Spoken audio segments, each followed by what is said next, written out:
you have to develop your career in .NET, so the MVC is a better things. Means this is a latest technology in MVC 5 or MVC 6 or core. So now today we have a agenda is that what is the .NET framework, what is the assembly, what is the web form, what is the ASP.NET MVC, model, view, controller, validation, routing, view engines. So first of all, we have means how it run, means how it work, means what platform, what is the framework, and how to execute these things. Your code means computer doesn't know your code is a binary format, and you are just writing code in C sharp, J sharp, F sharp. So first of all, we have to understand what is a framework.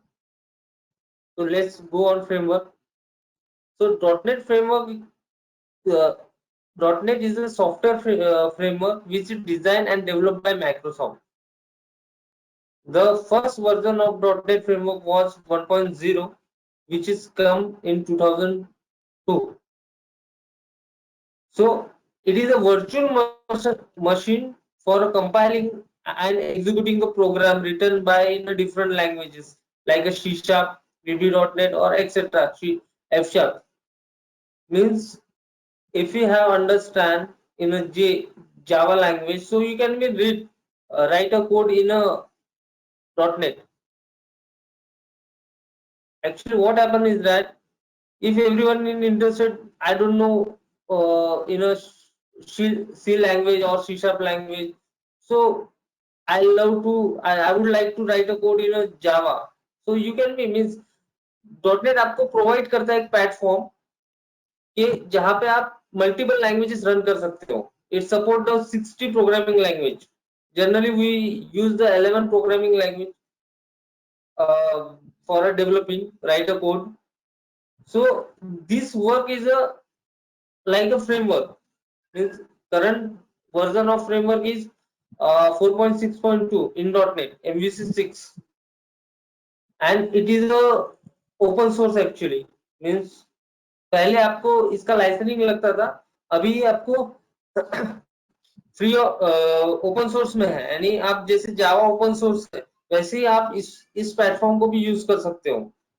तो framework क्या होता है कि आप एक आपका जो code है वो एग्जीक्यूट होने के लिए एक वर्चुअल मशीन बनाता है जो कंपाइल करता है आपके कोड को.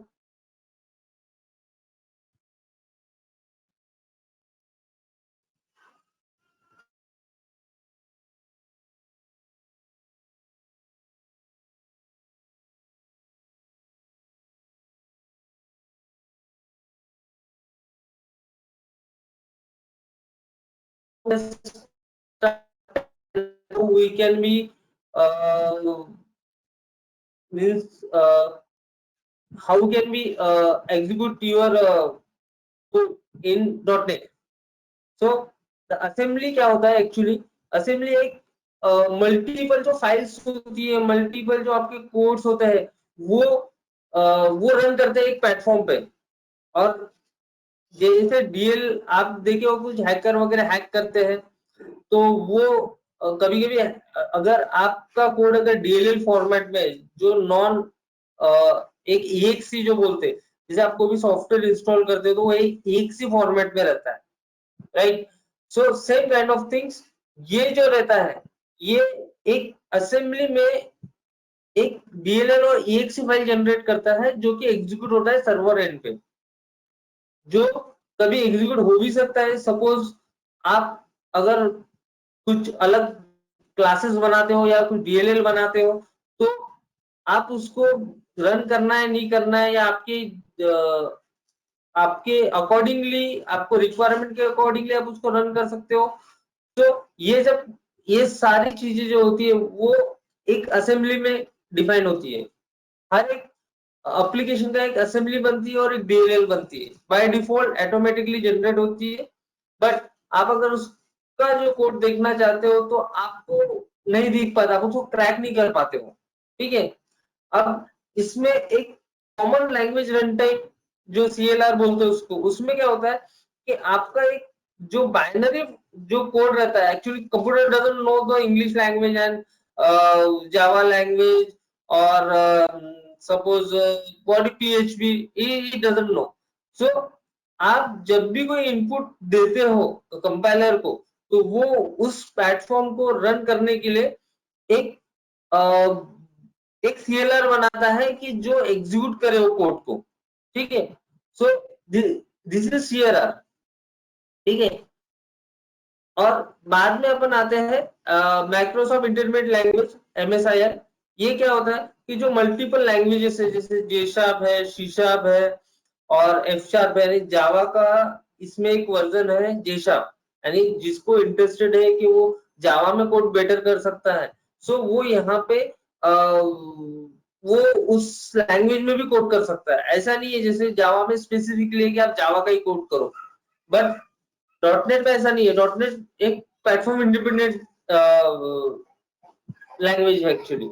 सो वो क्या करता है कि आपका जो प्लेटफॉर्म बनाता है, तो उसमें आप आपके हिसाब से लैंग्वेजेस डिफाइन कर सकते हो और रन कर सकते हो।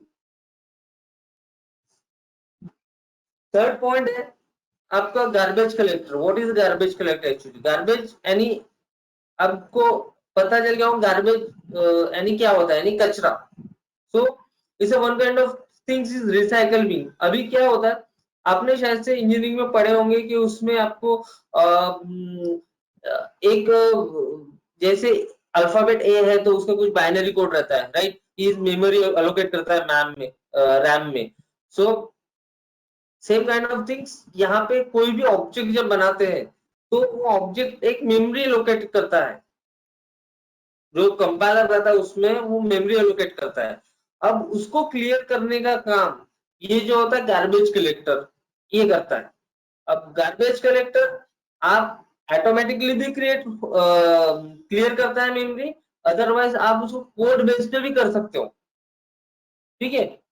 तो ये सब असेंबली DLL में आपको इसलिए बताया क्योंकि आपको एक्चुअली ये होता है फ्रेमवर्क क्या होता है, फ्रेमवर्क में आपका कोड कैसे रन होता है, आप उसको किस तरीके से एग्जीक्यूट कर पाते हो, और ये सब कोड एग्जीक्यूट होते कंपाइलर को समझता है, या आप सर्वर साइड पे जब अपना एप्लीकेशन डिप्लॉय करते हो तो वो एप्लीकेशन आप उसको एग्जैक्टली रन कैसे दो, उसको कैसे समझता है कि यहाँ का वर्जन ये है, तो आपको सर्वर का भी वर्जन मैच करवाना पड़ता है। समटाइम्स क्या होता है कि आपका एप्लीकेशन आप अगर डाउनग्रेड में बनाते हो, सपोज सॉरी आप अपग्रेड वर्जन में बना, सपोज MVC 5 में या MVC 6 में बना है, और आपका जो सर्वर है वो सपोर्ट करता है MVC 4 को।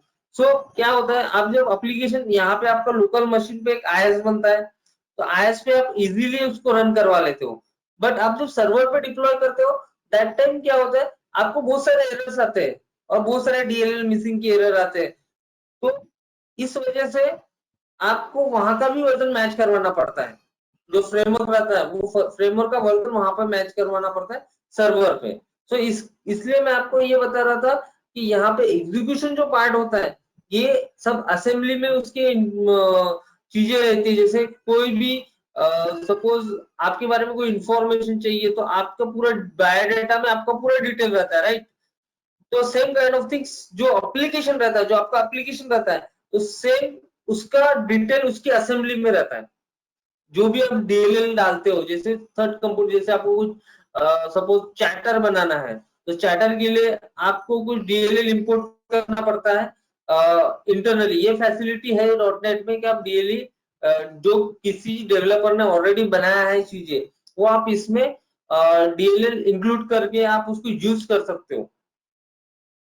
तो सेम काइंड ऑफ थिंग्स उसके जो भी डिटेल्स होती है, उसका वर्जनिंग क्या है, उसका बाकी चीजें कैसी है, उसके HTTP मॉड्यूल्स क्या है, ये सब जो भी चीजें है, जो एप्लीकेशन डिटेल में आप जो भी एप्लीकेशन में डालते हो उसके वर्जन लिंक से लेके सब कुछ ये आपके असेंबलीज में रहता है।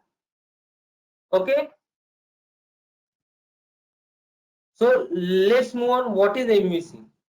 ठीक है, अभी MVC is one kind of model view controller है, ठीक है।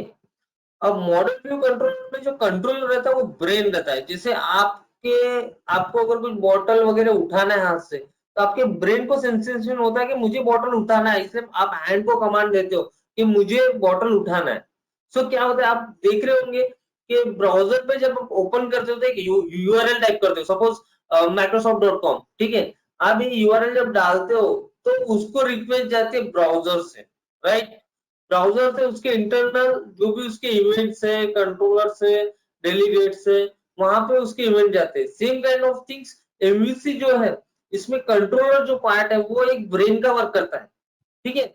और जब व्यू व्यू यानी विजुअलाइजेशन, जब व्यू या ब्राउजर से आप जब रिक्वेस्ट सेंड करते हो, ठीक है, तो वो जाती है पहले कंट्रोलर पे, ठीक है।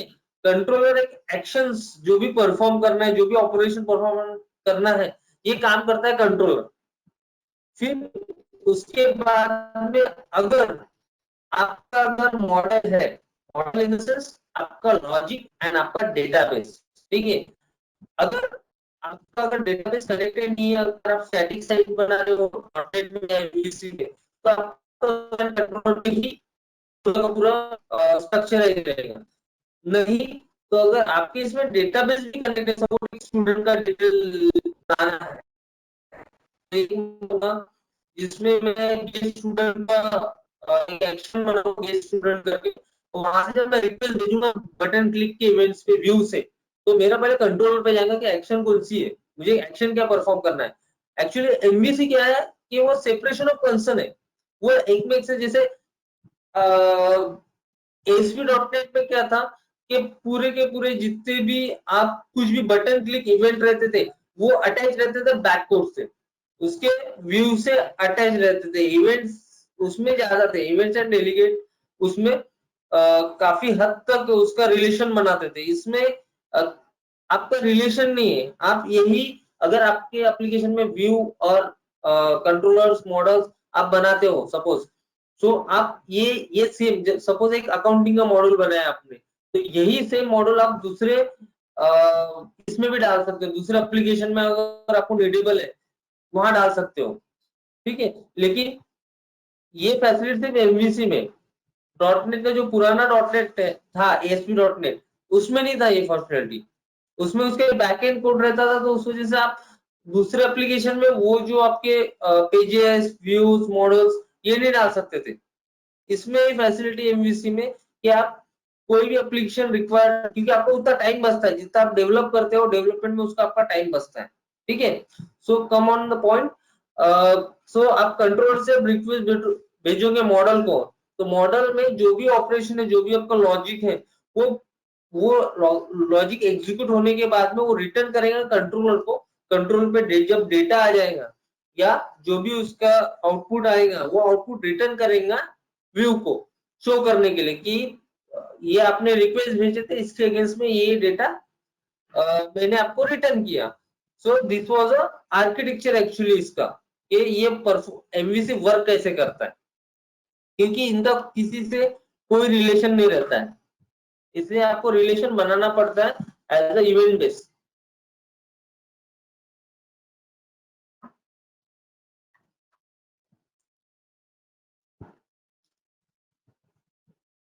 सो मॉडल व्यू कंट्रोलर, ठीक है। अब कंट्रोलर रिस्पॉन्सिबल फॉर हैंडलिंग, जो अपन अभी बढ़े कि यूजर से जो भी इनपुट आते हैं वो सब हैंडल करता है कंट्रोलर। देन मॉडल जो है, model your logic of application, logics आपका जो भी है। और व्यू व्यू है रिप्रेजेंट करता है आपका विजुअलाइजेशन यानी यूआई पोर्शन, जो भी आपका पेज जो बनता है, जो भी आपको विजुअलाइज होता है ब्राउजर पे, सपोज किसी का स्टूडेंट का डिटेल देखना है, स्टूडेंट का इंसर्ट करना है फॉर्म, तो ये सारी जो चीजें, ये सारी चीजें आपको दिखती है व्यू से।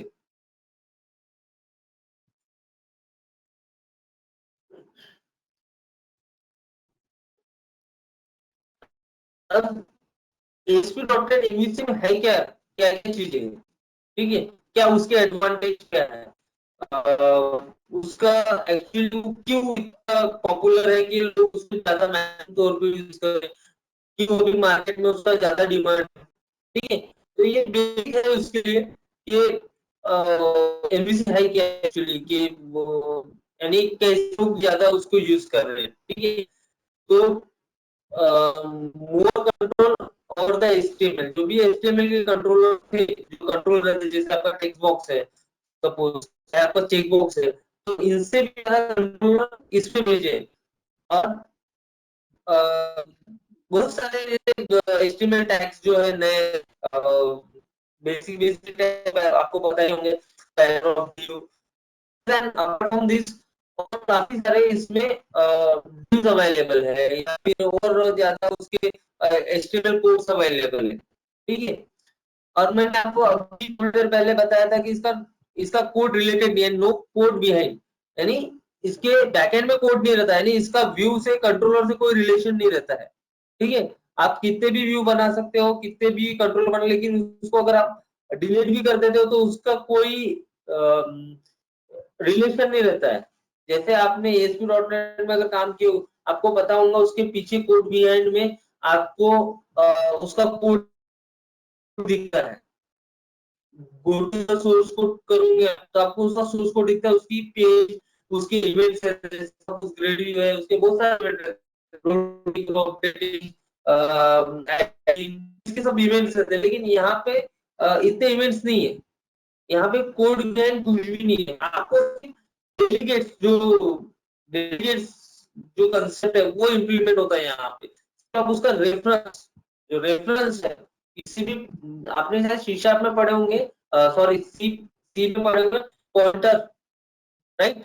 सो pointer same kind of things, यहाँ पे एक रेफरेंस रेफरेंस एड्रेसिंग करता है पर्टिकुलर इवेंट्स और पर्टिकुलर एक्शंस को, ठीक है। और सेपरेशन ऑफ कंसर्न यानी वही जो मैंने आपको अभी बताया कि किसी का रिलेशन नहीं रहता है किसी के साथ में, वो सब अलग अलग अपने बिहेवियर के हिसाब से आप उसको लिंकअप कर सकते हो, ठीक है। और इसमें टेस्टिंग के लिए इजी है, ठीक है।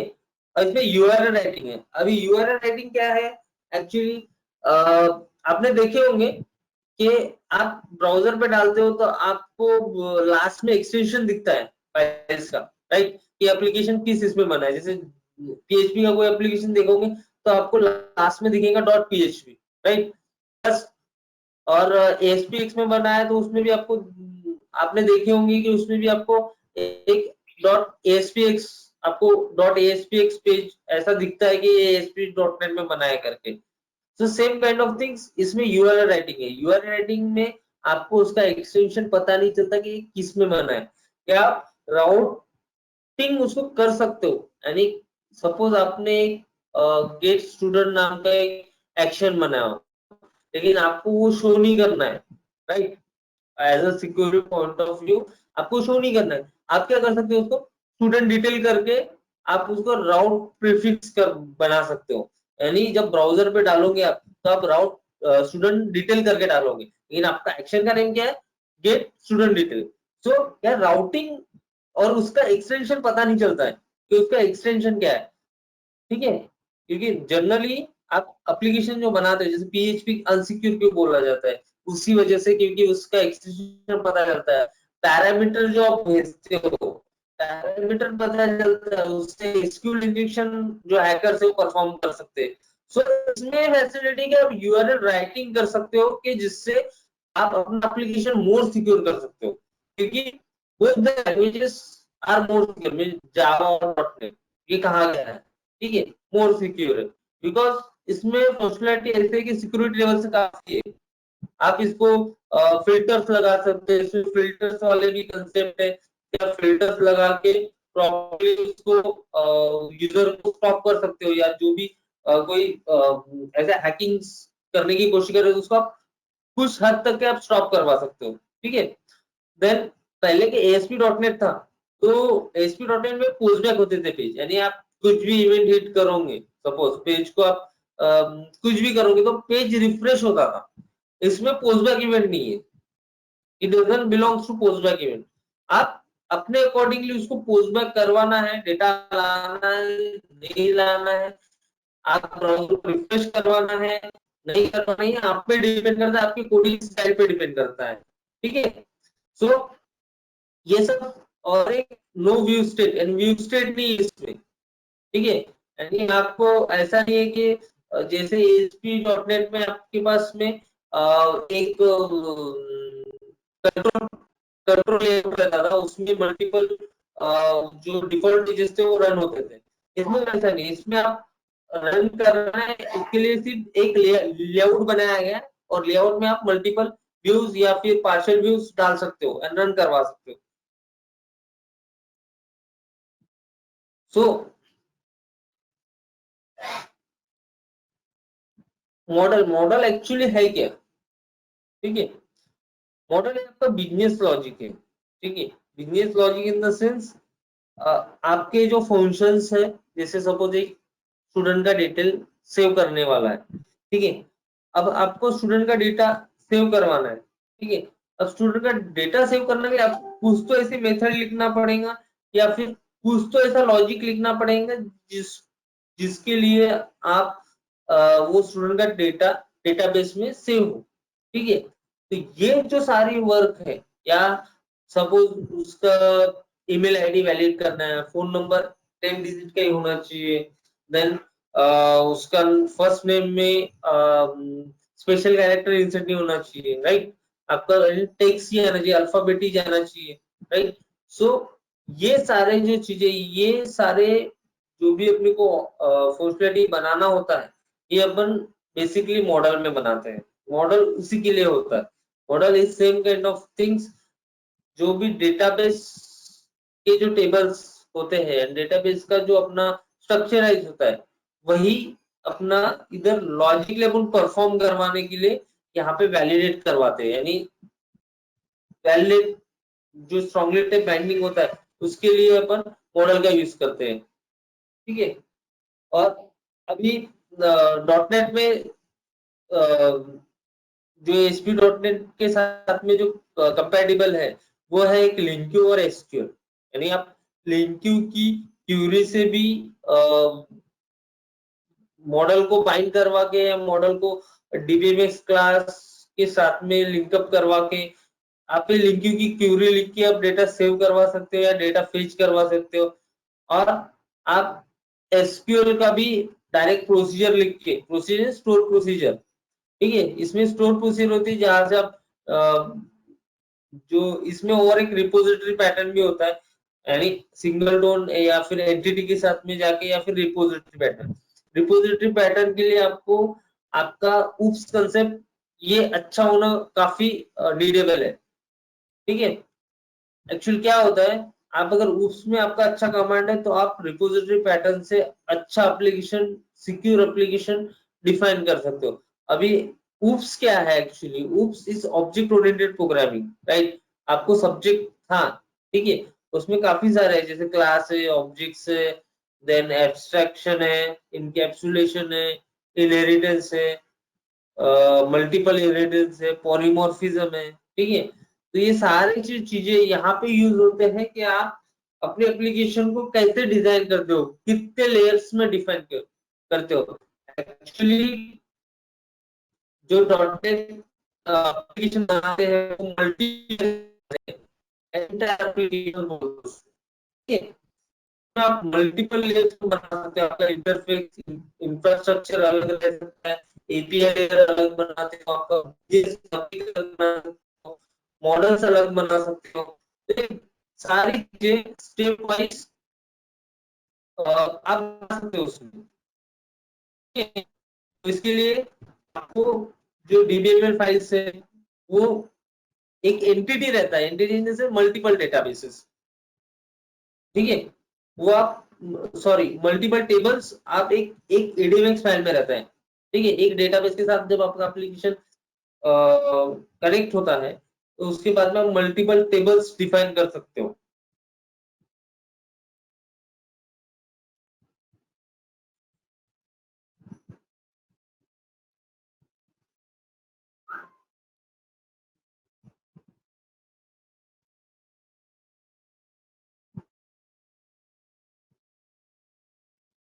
Hello.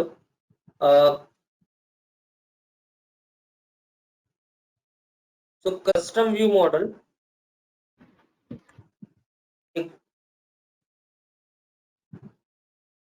So when you combine the property to display on view, अभी इसका कहना ये है कि जो व्यू रहता है, व्यू को डिस्प्ले करवाना है अपने को। सपोज जो भी डेटा डिस्प्ले करवाना है तो उसके लिए अपने पास में एक्सेसर रहते हैं, गेट एंड सेट, ठीक है, जिसके अकॉर्डिंगली आप ये जो डेटा है ये डिस्प्ले करवा सकते हो व्यू पे, या डेटा सेव करवाने के लिए ऐसे व्यू मॉडल बना सकते हो कि सपोज आपको डेटा सेव करना है तो इसका एक बाइंडिंग बनता है, स्ट्रॉन्गली टाइप बाइंडिंग बोलते हैं उसको व्यू के साथ में। जैसे कोई भी एक्शन अगर आपको बनाना है, एक्शन का एक स्ट्रॉन्गली टाइप बना सकते हो या लूजली कपल बना सकते हो। जनरली जो बिगनर्स रहते हैं वो स्ट्रॉन्गली टाइप में बिलीव करते हैं, तो वो स्ट्रॉन्गली टाइप व्यू मॉडल बनाते हैं, जिसमें जैसे डेटाबेस के जो जैसे, या फॉर एग्जांपल एक कोर्स का बनाया हुआ है, तो कोर्स में आपका क्या है, कोर्स आईडी रहेंगे, टाइटल रहेगा, असाइन रहेगा, तो ये आपके प्रॉपर्टीज हो गए, डेटाबेस के कॉलम भी हो गए, साथ में ये आपके जो उसके साथ मैपिंग करवाते हैं, जो आपका डेटाबेस का टेबल है और आपका व्यू मॉडल के जो प्रॉपर्टीज है वो मैच करवाना पड़ता है, ठीक है, इसलिए उसका नेमिंग भी सेम होता है, ठीक है। तो उसमें एक तो get and set, get and set क्या होता है कि पहले वो प्रॉपर्टी जैसे आप उसको बाइंड करवाते हो तो वो सेट होना चाहिए उसके साथ में, set in the sense show करवाने के लिए, डेटाबेस में फेच करवाते हो सेट होती है उसकी वैल्यू, ठीक है, उस ऑब्जेक्ट में पर्टिकुलर सपोज कोर्स आईडी में वैल्यू अगर आपने अगर ऐसा लिंक की क्वेरी लिखे हो जिससे आपको डेटा फेच करवाना है, सेम काइंड ऑफ थिंग आप उसको सेट करवाते हो data. Get in the sense आप जो आपको डेटा सेव करवाना है डेटाबेस में, तो ये प्रॉपर्टी में ऑब्जेक्ट में ये वर्क करते हैं एज अ व्यू, जो व्यू जो एस्टीमेट पेज रहता है उसके साथ में बाइंडिंग के लिए जो यूज होते हैं, तो ये प्रॉपर्टी बनाना पड़ता है अपने को व्यू मॉडल के जब कस्टमाइज करते हैं, ठीक है। जनरली अपन कस्टमाइज अगर नहीं करते हैं तो फिर आप एंटिटी के साथ में जब अगर आप वर्क करते हो तो उस पर्टिकुलर मॉडल ऑलरेडी डिफाइन रहता है, सिर्फ आपको बाइंडिंग करवाना पड़ता है, इसमें ये कस्टमाइज है, यानी अपने अकॉर्डिंगली कितने कॉलम रहने चाहिए तो उसके अकॉर्डिंगली आप उसको बाइंड कर, सपोज आपके डेटाबेस में सपोज 10 कॉलम है, ये आपको 3 ही कॉलम सेव करवाना है, तो आप 3 ऐसे कस्टमाइज व्यू बना सकते हो कि ये उसका टास्क टाइटल क्या है, उसका असाइन हुआ है नहीं हुआ, उतना सिर्फ अपने को सेव करवाना है, तो उतना एक जनरल व्यू बना के आप उसको उतना एग्जीक्यूट, लेकिन आपके डेटाबेस में कॉलम ज्यादा है, so this was the another way custom view.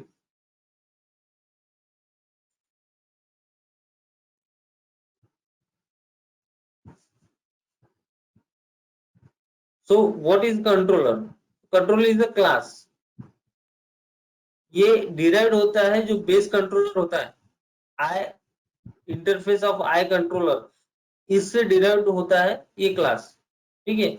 और इसको इंपुट करने के लिए सिस्टम डॉट वेब डॉट ये जो डीएलएल है, ये जो डीएलएल क्लास फाइल है, यहाँ से आपका जो भी कंट्रोलर के अंदर में जो भी लिखा होता है उसकी, क्योंकि मैंने आपको बताया था कि मल्टीपल एक क्लास में एक क्लास फाइल में आप मल्टीपल फंक्शंस मेथड लिख सकते हो, तो इसके रिलेटेड जो कंट्रोलर के रिलेटेड ये डिफॉल्ट जो कंट्रोलर है इसके रिलेटेड में जितने भी मेथड्स उसके हैं, जो भी रिटर्न टाइप है जैसे एक्शन रिजल्ट है, तो ये जितने भी उसके कंट्रोल के अंदर में जो भी एक्शन परफॉर्म करवाना है ये सारे डिटेल्स इसके अंदर में थे जो कंट्रोलर डीएलएल है उसके अंदर में। और ये आपने रिस्पॉन्स जैसे आप सपोज एक एक्शन रिजल्ट बनाए और उसको रिटर्न में व्यू करना, सपोज एक व्यू बनाया अपन इंडेक्स नाम का, ठीक है, जो इंडेक्स आप व्यू करवाना है, तो उसमें अगर कुछ मैसेज दिखाना है आपको सपोज, तो और आपको एक चीज ध्यान में रखना है कि हर एक एक्शन रिजल्ट का एक रिटर्न व्यू होता ही होता है, उसके मल्टीपल रिटर्न स्टेप्स है, वो मैं आपको आगे में क्लियर करवाऊंगा कितने रिटर्न स्टेप है और कितने एक्शन रिजल्ट है। Do you have any questions model view controller? Hello?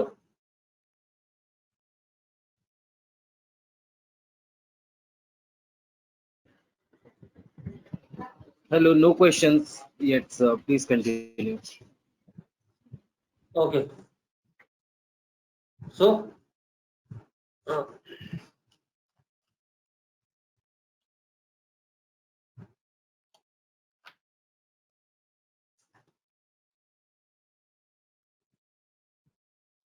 तो कंट्रोलर एक्शन, एक्चुअली जितने भी इसमें कंट्रोलर्स में जो एक्शंस होते हैं वो बाय डिफॉल्ट पब्लिक होते हैं, ठीक है, वो कभी भी प्राइवेट नहीं हो सकते। ये बेसिक उसका फंडामेंटल है, क्योंकि वो ब्राउजर से जो रिक्वेस्ट एक्सेस होती है इस वजह से वो बाय डिफॉल्ट पब्लिक होते हैं, ठीक है। अभी उसके जो भी प्रोफाइल, जो भी आप उसको कंट्रोलर को जो जो एक्शन में एक्शन रिजल्ट होता है वो बाय डिफॉल्ट फर्स्ट, अगर आप उसमें अनोटेशन नहीं देते हो तो वो by default HTTP get consider होता है, ठीक है। तो ये चीज बेसिक ध्यान में रखो। अगर आपने उसको, अगर जैसे कोई पोस्ट करना है डेटा, अगर आपने उसको अनोटेशन एचटीटीपी पोस्ट नहीं किए तो उसको समझता नहीं है कि भैया मेरे को डेटा पोस्ट करना है, क्योंकि बाय डिफॉल्ट कंसीडर क्या कर रहा है, गेट, ठीक है। तो ये एक एक्शन जो है कंट्रोल के बेसिक डिफरेंस है, कि अगर आप उसको डिफाइन नहीं कर रहे हो उसको कोई भी अनोटेशन, सो कंसीडर करता है कि it is a only HTTP gets, ठीक है। और कंट्रोलर जो है वो ओवरलोडेड नहीं होता है, ओवरलोड नहीं होता है, उसमें स्पेसिफिकली है, ठीक है, कि उसका नाम डिफरेंट ही होना चाहिए। आप अगर एक नाम जैसे अबाउट अस है, अबाउट अस का और एक मैं एक्शन मेथड बनाता हूँ, ठीक है, चाहे मैं उसको एचटीटीपी पूछ दूं, जब तक के लिए मैं उसमें पैरामीटर ओवरराइड नहीं करता, जैसे डेटा टाइप्स होता है, suppose int I is equal to, जब तक मैं एक पैरामीटर ऐड नहीं करता हूँ, मैं उसका ओवरराइडिंग जो सॉरी ओवरलोडिंग जो है वो चेंज नहीं करता हूँ, तो वो कंसिडर ही नहीं होता है, वो एम्प्लीट्यूड एरर थ्रो करेंगे आपको, ठीक है। तो ओवरलोड नहीं होता वो, ठीक है। और एक कंट्रोलर में आप स्टैटिक मेथड नहीं बना सकते हो, ठीक है। स्टैटिक मेथड आपको बताऊंगी कि वो इन्वोक होता है एट द फर्स्ट टाइम, ठीक है, और वो डजन रिटर्न रिटर्न कुछ भी नहीं करते। स्टैटिक मेथड का बिहेवियर है कि वो रिटर्न नहीं करता है कुछ भी चीजें, ठीक है। That return action result, every action result को कुछ ना कुछ रिटर्न करना ही पड़ता है, ठीक है, चाहे वो व्यू रिटर्न करे या कुछ मॉडल रिटर्न करे या फिर जेसन रिटर्न करे। तो ये एक्शन का बिहेवियर है, जो भी कंट्रोलर में जितने भी एक्शन बनाते हैं अपन, उसका बिहेवियर के उसको रिटर्न करना ही पड़ेगा, बिना रिटर्न के नहीं होता है उससे, ठीक है।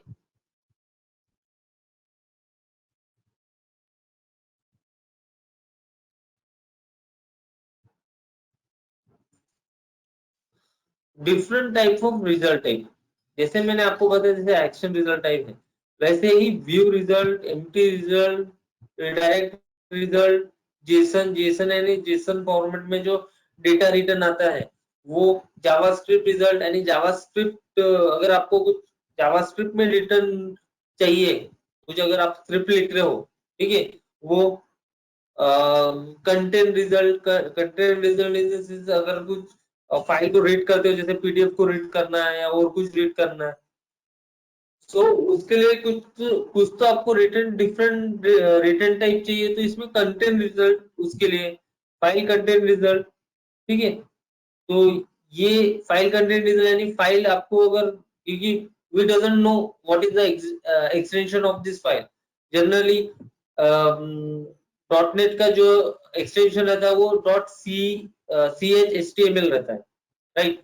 तो इसमें अगर आपको कुछ पीडीएफ डॉट डॉक, तो आपको ये रिटर्न चाहिए, तो आपको फाइल कंटेंट रिजल्ट यूज कर सकते हो। स्ट्रीमिंग, आपको अगर कुछ सपोज आपकी इमेज है, इमेज के आपको रीड करके डेटाबेस में बाइनरी फॉर्मेट में अगर सेव करवाना है, तो ये फाइल स्ट्रीम रिजल्ट, इससे आप करवा सकते हो, जो भी रिजल्ट उसका जो रिटर्न आता है उसके लिए। फाइल पाथ रिजल्ट यानी आपका जो एप्लीकेशन स्ट्रक्चर है उसमें आपको मल्टीपल इमेजेस सेव करवाना है, तो आप फाइल पाथ रिजल्ट से भी उसको सेव करवा सकते हो, ठीक है। अभी कंट्रोलर बेस्ड क्लास मेथड्स, यानी मैंने आपको बताया था अभी थोड़ी देर पहले कि एक्शन जो भी है वो रिटर्न करते हैं कुछ ना कुछ, ठीक है। तो ये वो चीजें जहां से आप रिटर्न करवा सकते हो, जैसे आपका व्यू रिटर्न करना है, सपोज उस व्यू में आपका स्टैटिक व्यू है, इसमें कुछ भी रिटर्न नहीं करवाना है, डेटाबेस से कुछ भी रिटर्न नहीं करवाना है, मॉडल बाइंड करवाना है। सो आप व्यू को जब कॉल करोगे तो जो आपका व्यू है, व्यू के साथ में अगर कॉग्निटिव बाइंडिंग है तो उसके अकॉर्डिंगली वो बिहेवियर के हिसाब से बाइंड करवा के डेटा लेके आएगा। अदरवाइज वो व्यू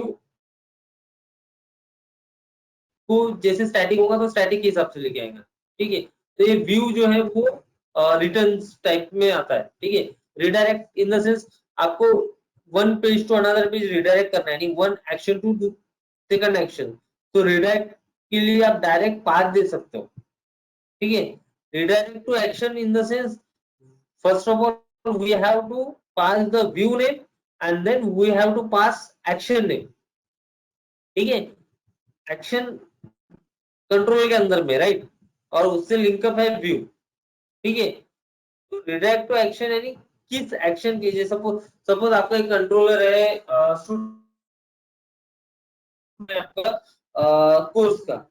ठीक है, सो इन दिस सिनेरियो आपके पास में सपोज आपको आपका स्टूडेंट के कंट्रोल से आपको कोर्स के कंट्रोलर में जाना है। ठीक है, तो आप क्या पास करोगे, उसका जो भी इंडेक्स पेज होगा, जिस पेज पे जाना होगा, जिस व्यू पे जाना होगा, तो first of all we have to pass the view name and second we have to pass some action. Action यानी आप कंट्रोलर, जो भी आपको कोर्स कोर्स नाम का अगर कंट्रोलर बनाया है तो आप उसको कंट्रोलर का पास करोगे। ठीक है, तो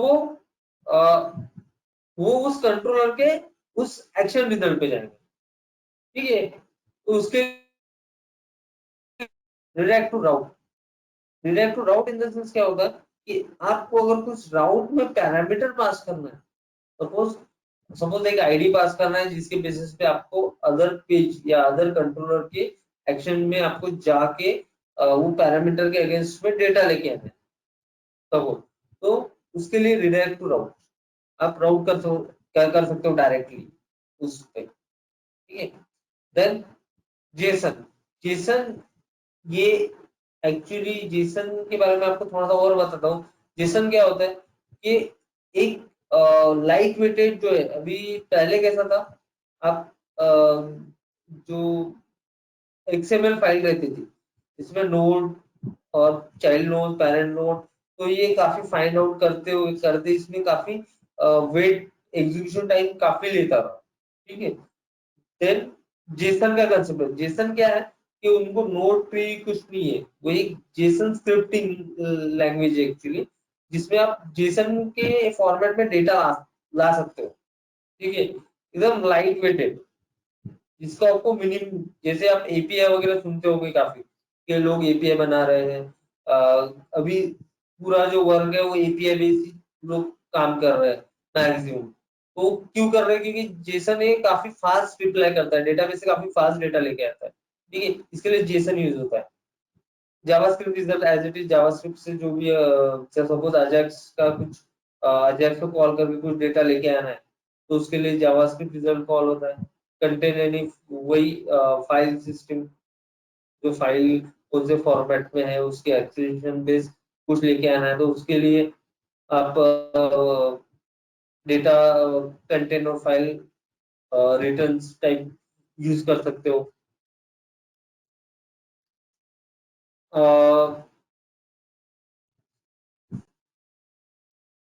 व्यूज, व्यूज एक सिंपली आपका व्यू है, यूआई है, जो भी रिटर्न आपको करेंगे कंट्रोलर से, जो भी एक्शन है वहां से जो भी रिटर्न करेंगे, ये जो काम है ये व्यूज पे होता है। व्यूज यानी आपका यूआई पोर्शन, जो भी आप एचटीएमएल पेज जैसे आप पीएचपी में या एचटीएमएल में डिफाइन करते हो, राइट, एक पेज रहता है उसमें एक header and footer and middle container, same kind of things views.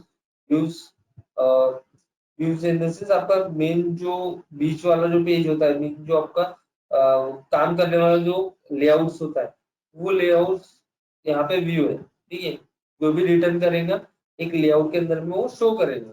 ठीक है, और बात तो आपको बताया मैंने कि व्यूज और व्यूज के बाद में कंट्रोल का नेम। ठीक है, कंट्रोल का एक्शन। ठीक है, और ये व्यूज जो इसका स्टैंडर्ड जो XHTML डॉक्यूमेंट्स में होता है, और व्यूज आप व्यूज के लिए जो CSS जो भी आप यूज करते हो या CDN यूज करते हो, CDN से कंटेंट डायरेक्टरी जो होती है, सिर्फ आप अपने प्रोजेक्ट में इंक्लूड बिना किए भी दूसरे की, जैसे बूटस्ट्रैप है उसका रिस्पॉन्स, आपको बताऊंगा पहले के जो वेबसाइट होते थे किसी ब्राउजर में नहीं चलते थे, जो गवर्नमेंट की साइट से, तो आपको काफी बार बोलते थे कि आप इंटरनेट एक्सप्लोरर के ब्राउजर में ओपन करो, ठीक है, या आप मोजिला के ब्राउजर में ओपन करो या फिर क्रोम के ब्राउजर में ओपन करो, ठीक है, ऐसे रिस्ट्रिक्शन थे पहले।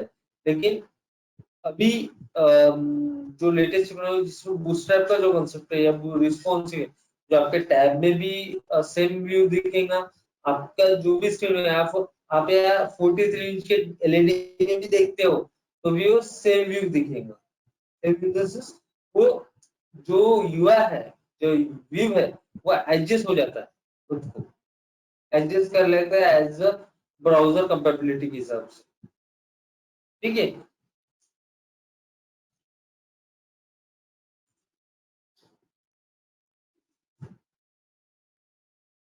ये सबसे इम्पोर्टेंट टॉपिक है इसमें, पास डेटा टू व्यू, यानी देखो आपके पास कुछ भी नहीं है वहां, ASP.NET में था query string, then view state, hidden fields, जो एक पेज से दूसरे पेज में आप डेटा ट्रांसफर कर सकते हो या कुछ वैल्यू ट्रांसफर कर सकते हो। तो यहाँ पे ऐसा कुछ नहीं, यहाँ पे आपके पास सिर्फ तीन ही ऑब्जेक्ट थे जहां से आप डेटा ट्रांसफर कर सकते हो, ठीक है, view data, view bag and time data.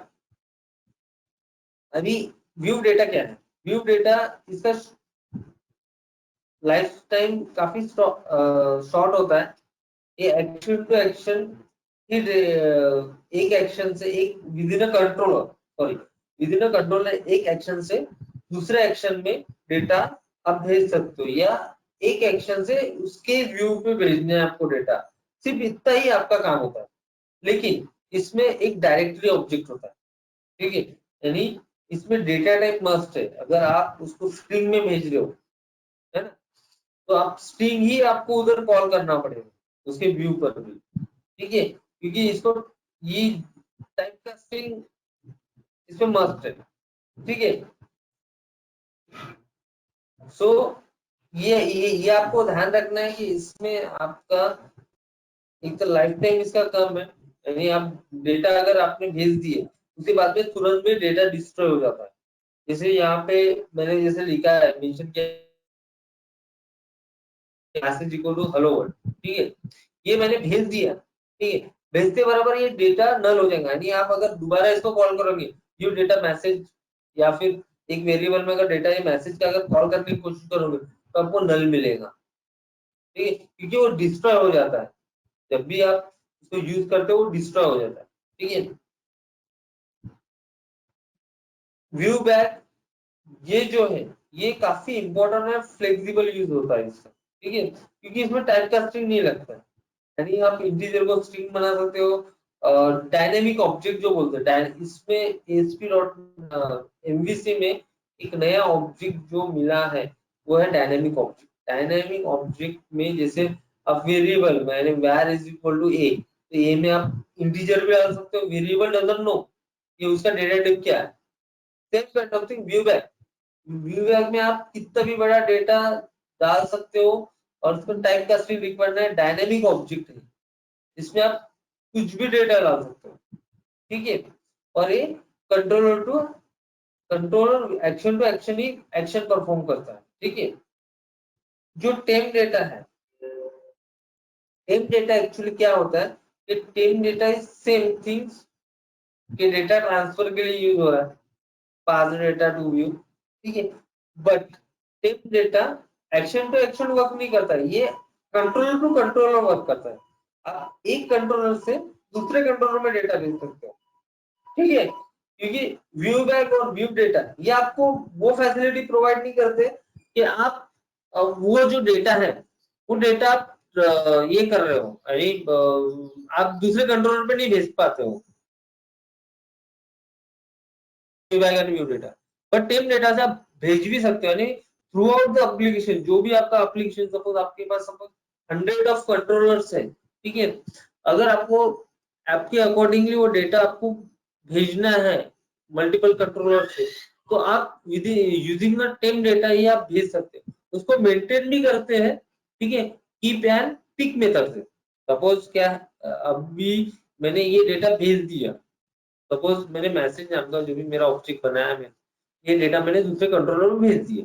अब मैंने भेजने के बाद क्या हुआ मेरे साथ में, मैंने वो डिस्ट्रॉय हो गया मेरा, ठीक है। अब डिस्ट्रॉय होने के बाद मेरे को, लेकिन मुझे आगे और एक कंट्रोलर, सपोज मेरा ए कंट्रोलर है ए, मेरा कंट्रोलर है बी और मेरा कंट्रोलर है सी, ठीक है। तो मेरे पास 3 कंट्रोलर है। अब मैंने ए से बी में भेज दिया, ठीक है। अभी मैंने बी में भेजने के बाद में, ठीक है, बी में भेज दिया मैंने डेटा, और अभी मुझे वो यूज करना है सी में, ठीक है। लेकिन मैंने तो यूज कर लिया, अब मेरा वो डेटा तो डिस्ट्रॉय हो गया। अब मैं उसको तीसरे इसमें कैसे भेजूं? So that's why temp data provides the keep and peek method, ठीक है। ये उसकी मेथड्स है जहां से आप डेटा उसको मेंटेन कर सकते हो। आप वो थ्रू आउट कितने भी कंट्रोलर पे उसको यूज करके घुमा सकते हो, वो डिस्ट्रॉय नहीं होगा थ्रू आउट। जब तक आपका एप्लीकेशन क्लोज नहीं होता है तब तक के लिए आप उसको यूज कर सकते हो, ठीक है।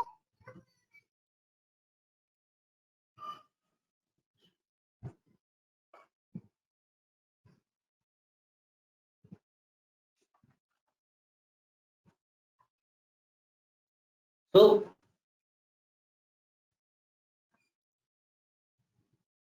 Then pass data to a controller, ठीक है।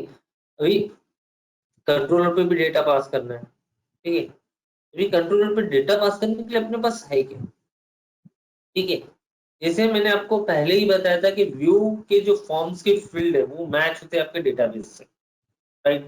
व्यू इसीलिए बनाते हैं, वो सेम स्ट्रक्चर होता है आपका टेबल का। मॉडल इन द सेंस क्या है, मॉडल जो जिसको बोलते हैं, मॉडल एक वन टाइप ऑफ आपका डेटा है, data in the sense table से, ठीक है। तो आपके लिए वर्ब एट्रीब्यूट्स है आपके पास में जिससे आप डेटा डालते हैं, या फिर उस जो मॉडल का एक ऑब्जेक्ट, जो व्यू मॉडल जो आप बना रहे हो, सपोज आप देख रहे हो मूवी का एक व्यू मॉडल है जो आपने बनाया हो, ठीक है, उसका ऑब्जेक्ट क्रिएट किया हो, तो इस टाइप से भी बाइंड कर सकते हो। इसको कंटेनिंग मॉडल बोलते हैं, ठीक है। के साथ में बाइंड करने के लिए या फिर डेटा आपको पोस्ट करवाना है, तो मैंने आपको कहा था जैसे एडिट नाम की दो मेथड है, एक कंसिडर हो गई HTTP, ठीक है। अगर आप ये तो पास नहीं करते हो कि डेटा सेव होना चाहिए मेरा, ठीक है, तो ये आपको एरर देगा कि सेम आपका दोनों मेथड जो एक्शन रिजल्ट है एक विद इन अ कंट्रोलर, ये हो सकते हैं, ठीक है। इसी वजह से अपन उसमें एक HTTP पोस्ट जो अनोटेशन है वो देते हैं कि डेटा उसी सेम व्यू का पोस्ट होना चाहिए। अब पोस्ट कैसे होना चाहिए कि उसका जो मॉडल के साथ में बाइंडिंग है उस पर्टिकुलर मॉडल की, ठीक है। तो एज पर वो बाइंड होना चाहिए, ठीक है। इसलिए उसका एक व्यू मॉडल का ऑब्जेक्ट बनाते हैं। स्ट्रांगली टाइप बाइंडिंग जो मैं आपको बताया था, ये वो चीज है स्ट्रांगली टाइप बाइंडिंग, ठीक है। और रिटर्न, जो भी रिटर्न टाइप है, जो भी ये आपका एंटिटी का ऑब्जेक्ट है, ये आपका वैलिडेट करता है मॉडल स्टेट इज वैलिड, ठीक है। ये आपका मॉडल करेगा डेटाबेस जो भी आपकी वैलिडेशन प्रॉपर है या नहीं है, या वो जो आपने रिक्वायर्ड फील्ड को वैलिडेट किया वो वैलिडेट लगा हुआ है कि नहीं है, ठीक है।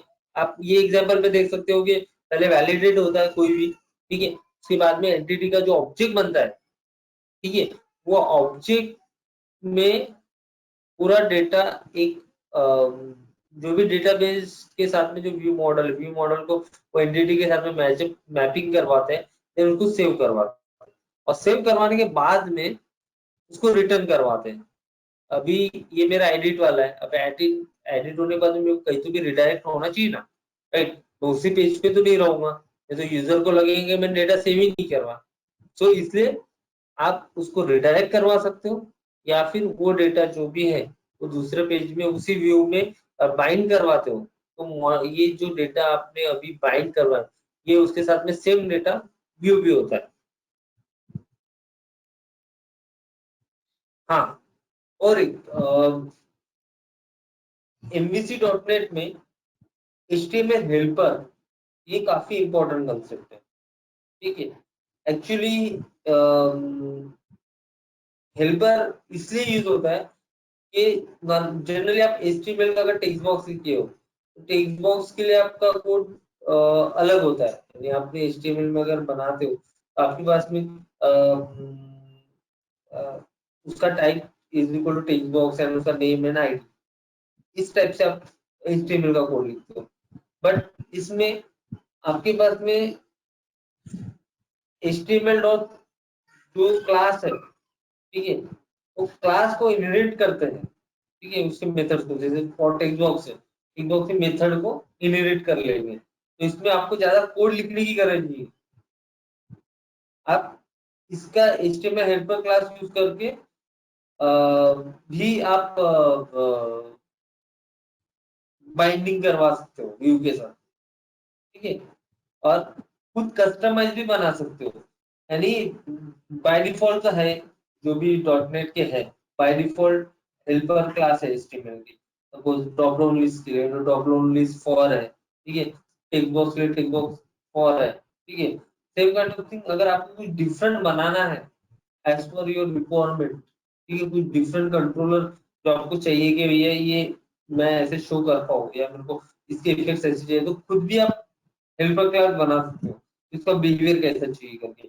या सपोज आपको इनबिल्ट ऐसा टेक्स्ट बॉक्स बनाना है जिसमें खुद ही वैलिडेट हो जाए, वैलिडेट मींस उसमें स्पेशल कैरेक्टर ना आए, सपोज एक नेम का टेक्स्ट बॉक्स, ठीक है, अब उसमें आपको ये चाहिए कि उसमें वो इंसर्ट ना हो स्पेशल कैरेक्टर, जैसे special symbols like dollar @ and all, ठीक है, तो उसके लिए आप एक हेल्पर क्लास ऐसा बना सकते हो कि आप डायरेक्ट बना के रख सकते हो, जिसको आप यूज कर सकते हो बाइंडिंग के टाइम, ठीक है। तो ये आप कस्टमाइज भी कर सकते हो, खुद के बना सकते हो। ऐसा नहीं कि आप जनरली तो नॉर्मली लोग जो भी .NET के MVC के वही यूज करते हैं, बट आपको कुछ अगर स्पेशल कुछ बना के रखना है कि आपको क्योंकि क्या है MVC का कंसेप्ट बेसिकली क्या है कि आप कोड रीयूजेबिलिटी कितना कर सकते हो, इस पे मेन फोकस, ठीक है। तो आपको जो हेल्पर क्लास है वो आप बना के रख सकते हो जो मल्टीपल एप्लीकेशन में यूज कर सकते हैं। जैसे आपने सुने होंगे शायद से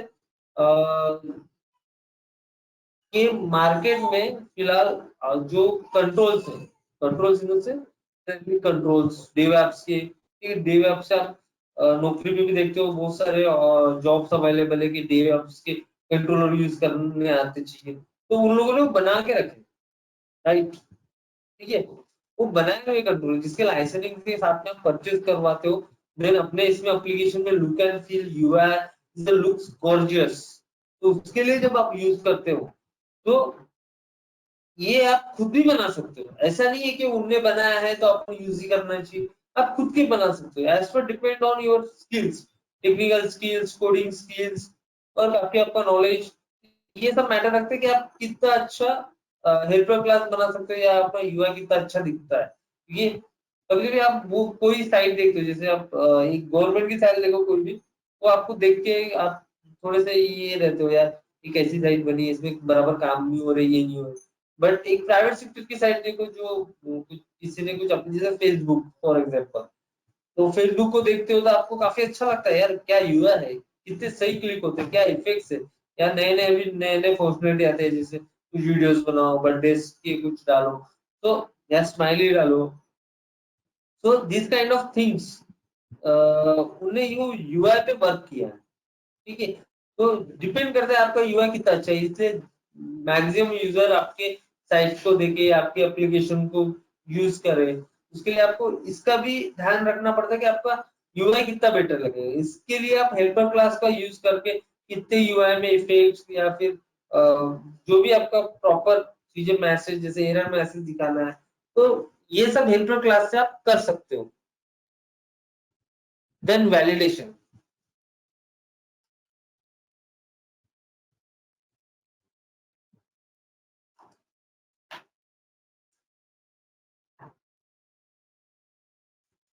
अभी वैलिडेशन आपको पता है कि हर एप्लीकेशन में वैलिडेशन लगाना पड़ता है। अगर आप वैलिडेशन नहीं लगाओगे तो क्या होता है, कुछ भी इनपुट डालेगा और इनपुट डालने के बाद वो कुछ भी उसको मैसेज नहीं आएंगे, सपोज वो कुछ गलती कर रहा है, ठीक है, तो उसके लिए उसको मैसेज आना चाहिए प्रॉपर, ठीक है। आपको डेटा भी प्रॉपर सेव होना चाहिए। इवन कभी कभी क्या होता है, अगर आपने प्रॉपर वैलिडेशन नहीं लगाया हो तो जैसे हैकर्स वगैरह जो होते हैं वो क्या करते हैं, एक स्ट्रिप जनरेटिंग लगा देते हैं। सपोज आपका एक कॉन्टैक्ट का पेज है सपोज, या फिर कुछ डेटा सेव करने वाला, अगर आपने उसको वैलिडेट नहीं किए हो प्रॉपर तरीके से, ठीक है, तो वो क्या करते हैं, वहां पे स्क्रिप्ट लगा देते हैं, जनरली आपके इसमें डेटा इंसर्ट होते रहता है। तो जनरली ऐसा क्यों होता है कि आपने उसको प्रॉपर वैलिडेट नहीं किया हो। देखो वैलिडेशन दो टाइप के होते हैं, ठीक है, एक सर्वर साइड, एक क्लाइंट साइड, ठीक है। आप सर्वर साइड से भी वैलिडेट करवा सकते हो, क्लाइंट साइड पे भी validate as per your application या फॉर्म रिक्वायर, जो भी आपका फॉर्म है, सपोज आपका स्टूडेंट एंट्री का फॉर्म, तो as per your form requirement आप वैलिडेट क्या यूज करना है ये आप कर सकते हो, ठीक है। मॉडल स्टेट है, model state in the sense जो भी आपका जो मॉडल बनाया व्यू स्टेट मॉडल, सो उसके अकॉर्डिंगली भी वो वैलिड करता है कि मॉडल वैलिड है या नहीं है। इसमें जो भी आपने अनोटेशन है, जो भी आपका वैलिडेशन फॉर्मेट, जैसे जैसे रेगुलर एक्सप्रेशन के सपोज ईमेल आईडी है, ईमेल आईडी में आपका @@ होना ही चाहिए, @ के बाद में आपका .com होना ही चाहिए या .in होना चाहिए, जो भी है एक पर्टिकुलर टेक्स्ट के बाद में डॉट के बाद में कुछ होना चाहिए, तो ये बेसिक वैलिडेशन। सो आप इसमें एक ईमेल एड्रेस करके है जिससे आप वैलिड करवा सकते हो, या फिर आप रेगुलर एक्सप्रेशन लगा के भी वैलिड करवा सकते हो कि इसमें ये कैरेक्टर रहना चाहिए, ये इस मेल आईडी का फॉर्मेट रहना चाहिए, या पिन कोड 6 डिजिट का चाहिए, वो भी न्यूमेरिक चाहिए, उसका मैक लेंथ 6 डिजिट का चाहिए। तो ये जो वैलिडेशन है ये आप डायरेक्ट व्यू मॉडल पे लगा के मॉडल स्ट्रिंग से वैलिड करवा सकते हो कि अगर ये वैलिड है तो ही डेटा आपका डेटाबेस पे सेव हो, ठीक है। वैलिडेशन हेल्पर्स, वैलिडेशन हेल्पर्स क्या है, वैलिडेशन हेल्पर्स जो है मैसेज जो शो करवाना है आपको या फील्ड में वैलिडेशन शो करवाना है, उसके लिए आपको वैलिडेशन हेल्पर्स यूज होगा, ठीक है। एक आपका ओवरऑल यानी जितने भी फील्ड्स है आपके, सपोज चेक बॉक्स है या फिर इनपुट बॉक्स है या फिर कुछ रेडियो बटन है, तो उनको आपको वैलिड है या नहीं है, ये अगर ये एक साथ में पूरी समरी दिखाना है कि इस फील्ड में प्रॉब्लम है। जैसे आप जनरली फॉर्म भरते हो तो आपको जैसे कॉलेज का कुछ है या फिर स्कॉलरशिप का फॉर्म पकड़ लो, तो आपको आप फॉर्म भरते हो, फॉर्म के बाद में सबमिट करते हो, सबमिट करने के बाद में आपको ऊपर में ही दिखाता है, आपको जनरली टाइप करते हैं फील्ड में दिखाता है, बट सेव करने के बाद में आपको ऊपर में दिखाता है कि बहुत सारे चीजें, नहीं है कि आपने ये नहीं भरे, वो नहीं भरे, इसमें ये चाहिए, इसमें वो चाहिए, राइट। तो दिस काइंड ऑफ थिंग्स, ये ये है वैलिडेशन समरी। आपका उस फॉर्म का पूरा वैलिडेशन जितना भी लगे वो ओके है या नहीं है, ओके नहीं है तो पूरे का पूरा फॉर्म का डेटा एक साथ में show। आपका देखो इनपुट करते टाइम पे आपका एक वैलिडेशन लग गया, ठीक है, कि इसमें ये चाहिए या नहीं चाहिए, ठीक है। एक आपका पूरा समरी, पूरा टॉप में आप उसको शो करवाते हैं, जहाँ आपको शो करवाना है जनरली टॉप में शो करवाते हैं क्योंकि वो विजिबल रहता है यूजर के यूएक्स के प्रोस्पेक्टिव से, ठीक है। तो ये यूज है वैलिडेशन समरी, जो वैलिडेशन हेल्पर है राउटिंग, मतलब राउटिंग जो है,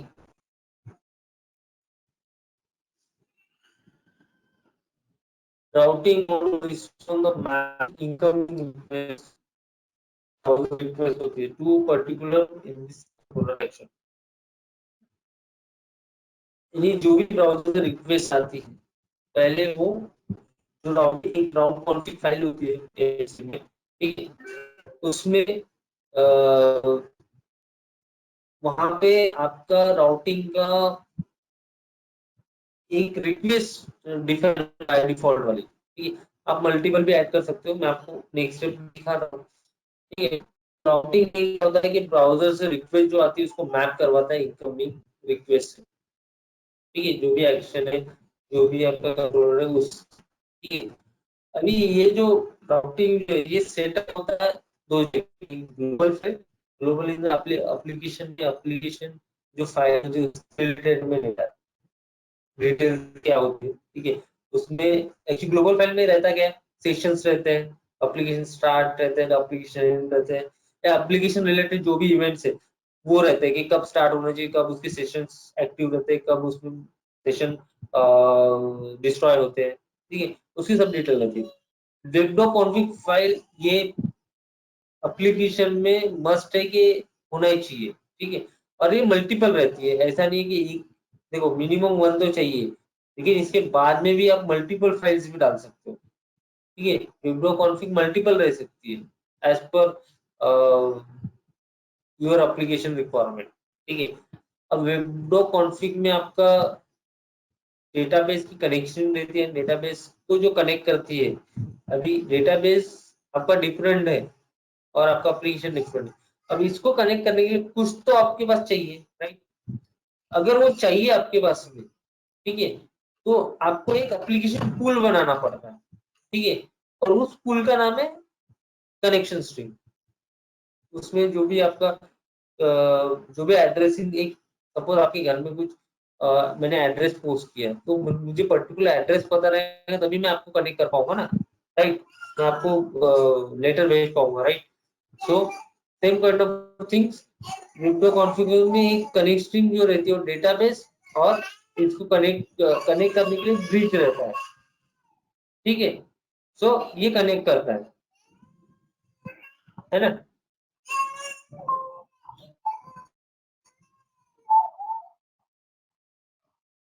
ये देखो आपको राउटिंग जो सेटअप है, ये राउट और कॉन्फ़िग में आप डिफाइन करते हो, राउट ऑफ इग्नोर राउट, राउट और मैप राउट डिफॉल्ट, देन इसका कंट्रोलर एक्शन और एक्शन की आईडी, ठीक है। अभी ये डिफॉल्ट वाला है, यानी आपको अगर कोई ब्राउजर से रिक्वेस्ट आई, उसको होम कंट्रोल पे जाना है, यानी बाय डिफॉल्ट आप देखते हो कभी आप एप्लीकेशन रन करते हो तो आपको होम पेज ही दिखता है, बिकॉज व्हाट, कि उसको राउटिंग पता है कि होम कंट्रोल के एक्शन को मेरे को रीड करना है, right. But in case of, अगर आप ब्राउजर पे डालते हो होम ना डालते हुए स्टूडेंट डाल रहे हो, ठीक है, या फिर आपको चाहिए कि पहले वो चेक करे कि ये यूआरएल है या नहीं है अवेलेबल, ठीक है, उसके लिए आप खुद के भी राउटिंग बना सकते हो। ऐसा नहीं है डिफॉल्ट है यानी आप किसी को यूज करो, आप खुद के भी मल्टीपल बना सकते हो, जैसे एरियाज रहते हैं। एक्चुअली डॉटनेट में एक एरिया भी है, मल्टीपल आप एरिया वाइज आप जैसे अकाउंट है, परचेज मॉडल है, सेल मॉडल है, ऐसे जब मल्टीपल बनाते हो same kind of things, routing में एक कंसेप्ट है कि राउटिंग बना सकते हो आप, ठीक है। राउट है specifically you are given to path, right. So this is URL example. This is mysite.com about, ठीक है। इसमें कंट्रोलर जो है वो आपका होम है, एक्शन आपकी अबाउट है, या कुछ अबाउट में एक आईडी है, सपोज 6, ये आईडी है। इसका अगर मेरे को डेटा फेच करवाना है तो मैं ये पैरामीटर एक्स्ट्रा पास कर सकता हूँ कि जिसको यूज करके मैं डेटा फेच करूँ। देन यूनिट टेस्टिंग, ये इम्पोर्टेंट है एक्चुअली। आप पहले तो जब आप एप्लीकेशन बनाते हो, एप्लीकेशन बनाने के बाद में आपको खुद ही आपका बिजनेस लॉजिक सही है या नहीं है, ठीक है, उसको चेक करना पड़ेगा आपको, ठीक है। उसके बाद में आपका लॉजिक जो है वो, जैसे आपको कुछ फॉर्म ये करना है तो इंडिविजुअल आपको खुद ही पहले टेस्ट करना पड़ेगा आपके कोड को, ये मैंने सही लिखा नहीं है, ये ऑपरेशन बराबर परफॉर्म कर रहा है कि नहीं कर रहा। सेकंड थिंग, डॉटनेट में और एक चीज एनएयूटिस भी रहता है। एनएयूटिस यानी एक टेस्टिंग का एक टूल है जो इसमें बाय डिफॉल्ट रहता है, जो आपके कोड लिखते हो। सपोज आप you are going to be repository pattern, तो दैट टाइम आपको जो भी ऑब्जेक्ट बनाया है, जो भी मेथड बनाया है, सही है या नहीं है, प्रॉपर वर्क कर रहे कि नहीं कर रहे, तो इसके लिए यूनिट टेस्टिंग ये जरूरी है। तो इसके लिए एंड यूनिट टेस्ट ये बाय डिफॉल्ट है, या आप इंडिविजुअल खुद भी टेस्ट कर सकते हो, ठीक है। मॉकअप, जो मॉकअप बनाते हैं क्लास के एप्लीकेशन के लिए, ठीक है, टेस्ट विद मॉकअप ऑब्जेक्ट, जो मॉकअप ऑब्जेक्ट रहता है, क्योंकि ऐसा बनाने के बाद में आपको पहले माइंड में जो भी आपको बनाने के लिए दिया जाता है उसके मॉकअप्स बनते हैं। मॉकअप्स इन द सेंस एक वन टाइप ऑफ यूआई और वन टाइप ऑफ ये मेथड ने क्या काम करना चाहिए, ये मेथड वर्क कैसे करता है, तो उसके लिए जो बनाते हैं उसको मॉकअप बोलते हैं। मॉकअप इन द सेंस एक फ्रेमवर्क है कि एक वायर फ्रेम, सपोज ये एप्लीकेशन कैसे वर्क करता है, same kind of thing application के साथ भी मॉकअप ऑब्जेक्ट फ्रेमवर्क रहता है कि जो इस ऑब्जेक्ट में पर्टिकुलर इस मेथड, सपोज एक सेव की मेथड है, इसका इसमें क्या क्या पैरामीटर्स रहना चाहिए, इसमें डेटा टाइप क्या चाहिए, इसको व्यू मॉडल्स क्या चाहिए, क्या इसको इनपुट चाहिए जो ये आउटपुट दे, ये प्रॉपर वर्क कर रहा है नहीं कर रहा है, ये यूनिट टेस्ट में डिफाइन होता है।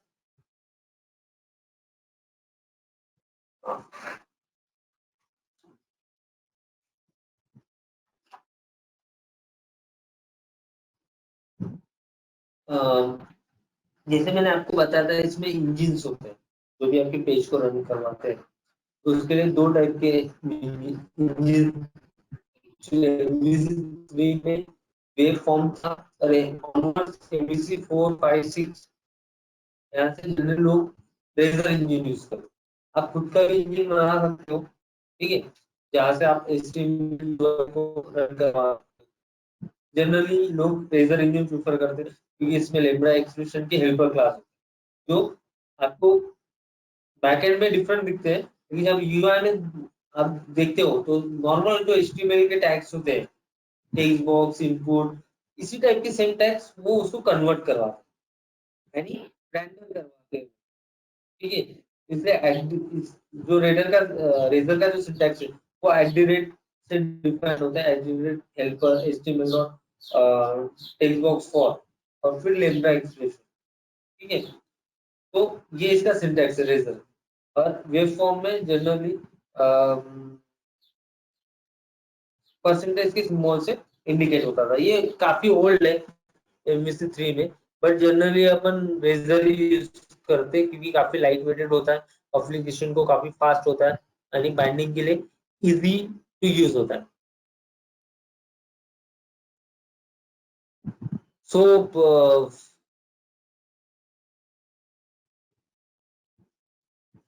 ये सारी चीज अपन अभी कर चुके हैं।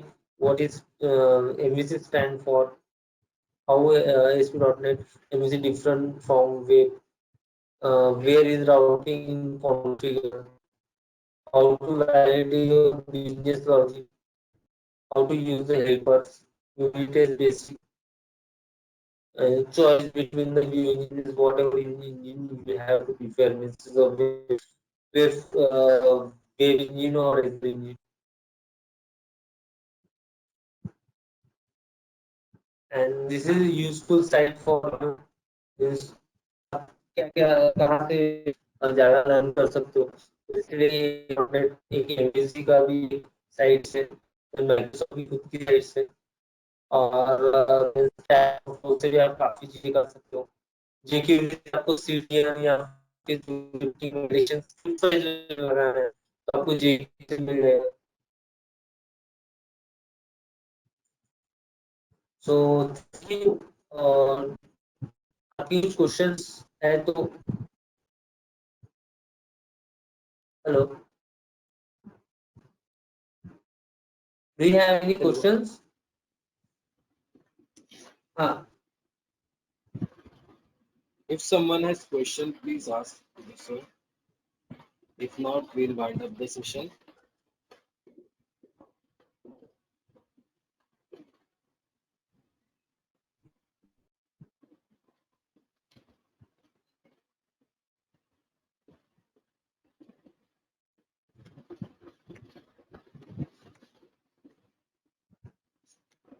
No questions, sir. Thank you. Thank you so much for your questions. okay, thank you. Yeah, Like this, we'll wind up the session. yeah, thank you all. Have a good day.